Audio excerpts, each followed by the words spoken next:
Quero saudar os irmãos com a graça e a paz do Senhor Jesus.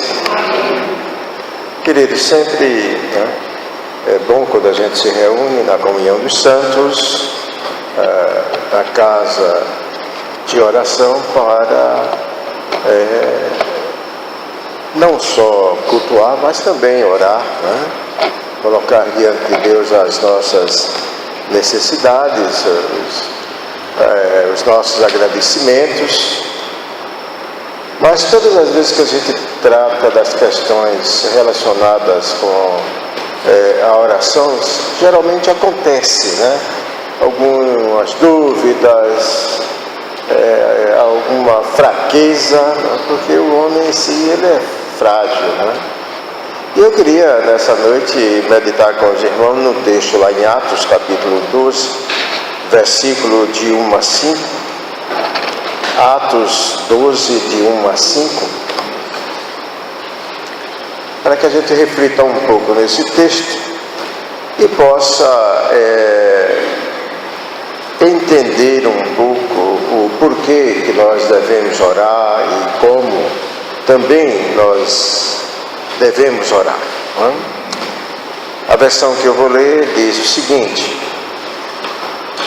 E por aquele mesmo tempo o rei Herodes estendeu as mãos sobre alguns da igreja para os maltratar, e matou a espada Tiago, irmão de João. E vendo que isso agradara aos judeus, continuou mandando prender também a Pedro.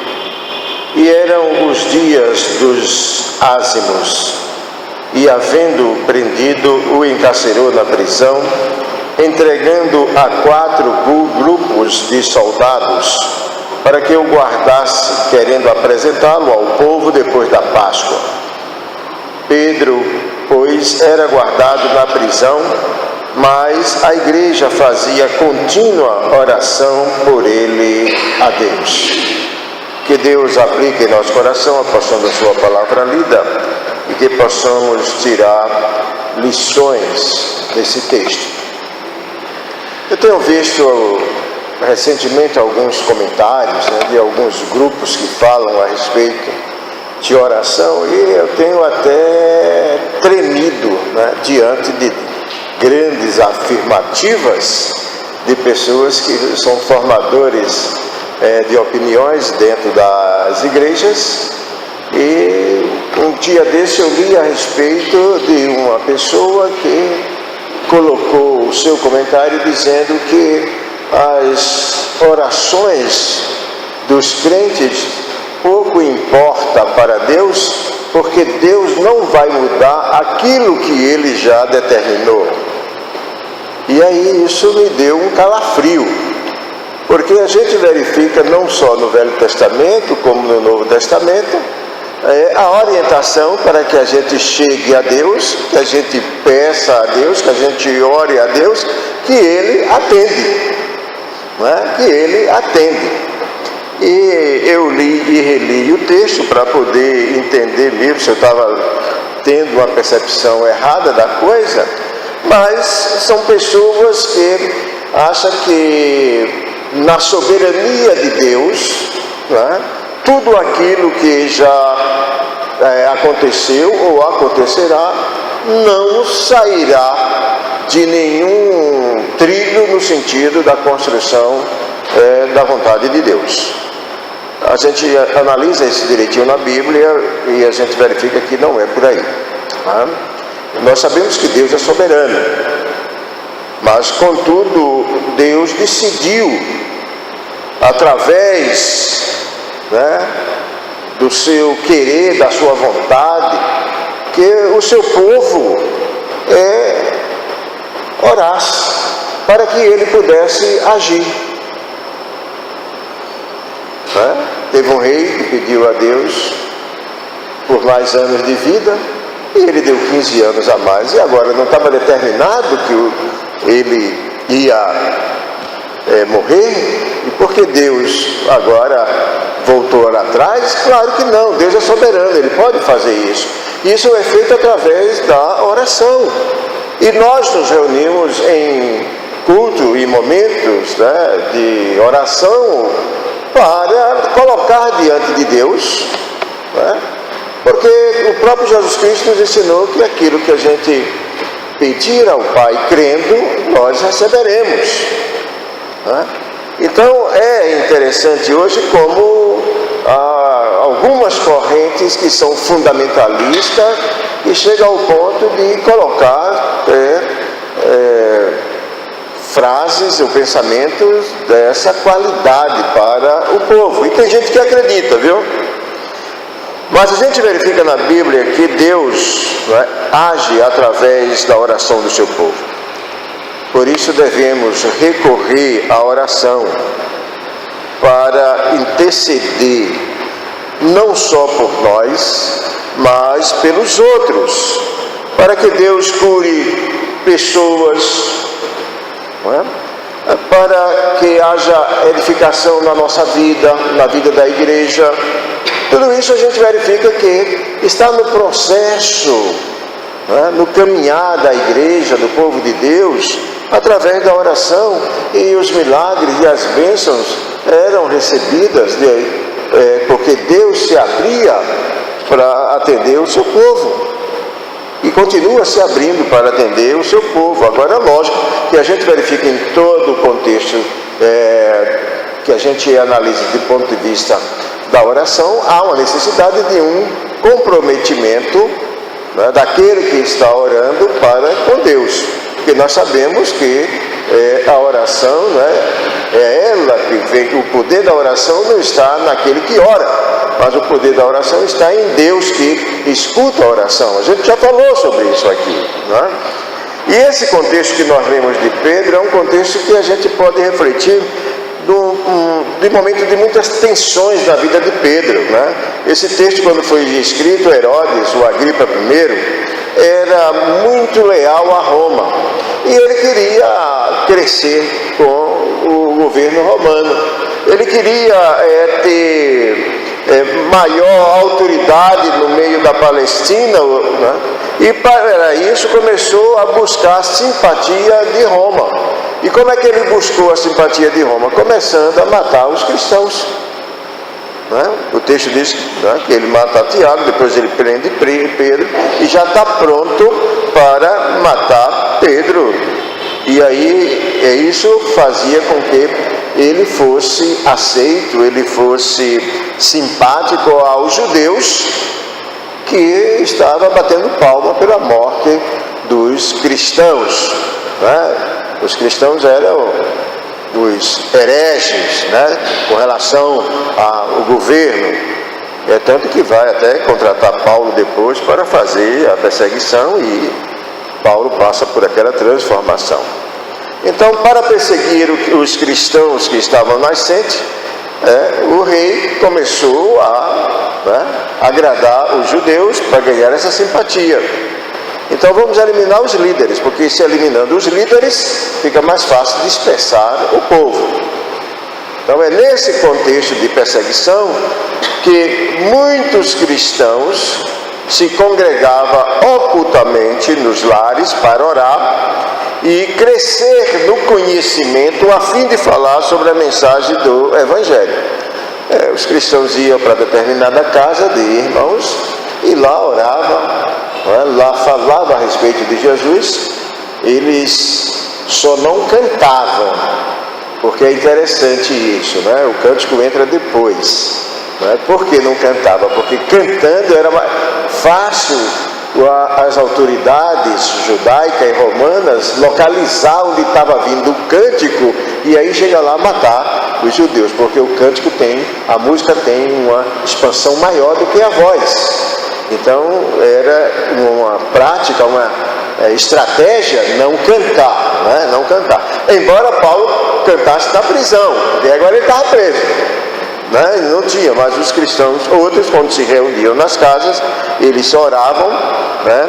Eles falavam a respeito de Jesus, que não tinha os livros ainda, né? Não estava livro nenhum escrito, né?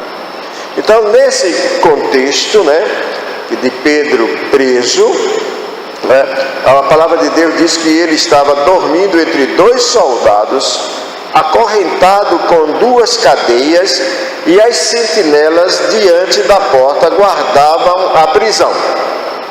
Continuando mais o texto, né? Nós lemos até o 5, mas continuando mais o texto. Então, Pedro estava amarrado, acorrentado, veja que segurança. 2 soldados, um de um lado, outro do outro, fora da cela ainda tinha seguranças, né? Para que não acontecesse nada que pudesse fazer com que Pedro desaparecesse da prisão, né? E aí a gente conhece o texto, né? A gente conhece o texto da chegada do anjo, né, que retira Pedro dali. A libertação de Pedro, para nós que temos o pensamento ou a lógica humana, era impossível. Uma forma pacífica não ia acontecer. Pedro ia morrer depois da Páscoa. Pedro ia morrer depois da Páscoa. Mas a Bíblia diz que Pedro foi libertado. Deus enviou o anjo e libertou. E libertou porque a igreja estava em oração. A igreja tinha um propósito, estava orando por Pedro. Mas acontece uma coisa interessante nisso aí, né? É que quando Pedro chega à porta da casa onde eles estavam orando, eles não acreditaram. E é nisso que a gente vai querer trabalhar nessa noite, né? Porque estava todo mundo orando pela liberdade de Pedro. Quando Deus libertou Pedro, que Pedro chega no lugar, não é, onde os irmãos estão orando, ninguém acreditou. Isso lembra, né, uma história da chuva aqui no Nordeste, não é? Do guarda-chuva, da menina que foi, o pastor chama a igreja para orar por chuva, e a menina chega na igreja com uma sombrinha, e o pastor pergunta: ô minha filha, por que você trouxe a sombrinha? Aí ela diz: pastor, a gente não vai orar para chover, então se vai chover a gente vai precisar de sombrinha, não é? Porque muitas vezes nós estamos orando, mas não estamos confiando nas nossas orações. Nós estamos colocando diante de Deus, mas é colocação unicamente e não confiabilidade no Deus que vai responder os nossos pedidos. O povo lá naquele momento, né, estavam bem limitados. Não entendia, talvez aí o poder do Deus que ouve e libera a oração. Então nesse capítulo a gente pode dizer que um ensino, né, para que a igreja possa pensar em princípios vitais de uma oração, ou da oração. Primeiro, orar especificadamente. A igreja estava orando a favor de Pedro. Era um momento de oração com um propósito. Pedro está preso e nós vamos orar para ele ser liberto. As nossas orações, elas também devem ter propósitos. Mesmo quando nós estamos orando sozinhos, nós devemos ter um propósito para a nossa oração. Porque muitas vezes nós costumamos ler assim, bem varejo, né? Como se a gente pode dizer. A gente sai orando por tudo, e não criamos um propósito. Hoje eu vou orar por determinadas coisas, ou nesse momento aqui eu vou orar 10 minutos por isso aqui, vai orar por isso, porque muitas vezes a gente ora e chega no fim: ah, Senhor, perdoa as multidões dos meus pecados, não é isso? E não é assim. Nós temos que orar especificando o porquê da nossa oração. Uma outra coisa que a gente aprende aqui é orar a Deus. Olha só, orar a Deus.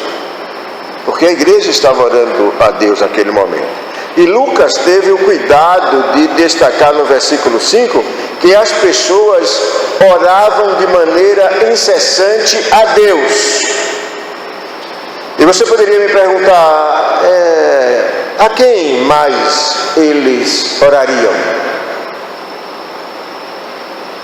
O princípio aqui que Lucas coloca é que nós devemos orar não para sermos ouvidos pelas pessoas ao nosso redor, mas que devemos orar com a certeza e a prioridade para sermos ouvidos por Deus.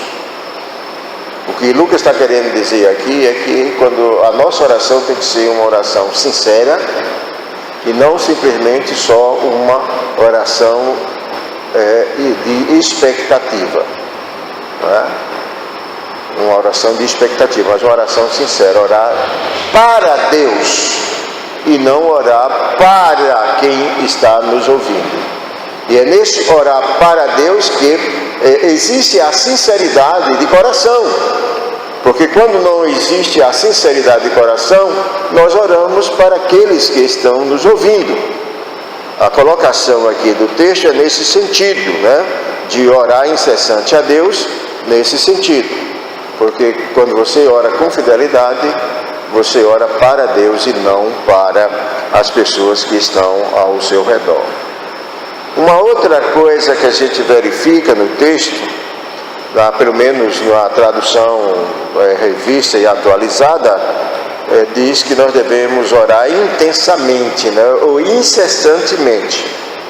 A ideia dessa oração incessantemente é a ideia de vida em oração, né? Vida em oração. E não fazer como fazia o povo judeu, como faz hoje os islâmicos. Nós temos que orar neste horário, e que foi muito difundido na cultura católica, né? Quando tinha a oração das 6 da manhã e uma oração às 6 da noite. Então era muito comum, quando eu era menino, às 6 horas da noite, os rádios serem ligados numa emissora e para ter a oração das 6 horas, né? Era muito incomum. Então, naquele momento, as pessoas de origem católica, né, se reuniam em torno do rádio para fazer as suas orações. Então, essas orações repetidas vira aquilo que a gente chama de mantra, né? É algo que você vai repetindo só por repetir.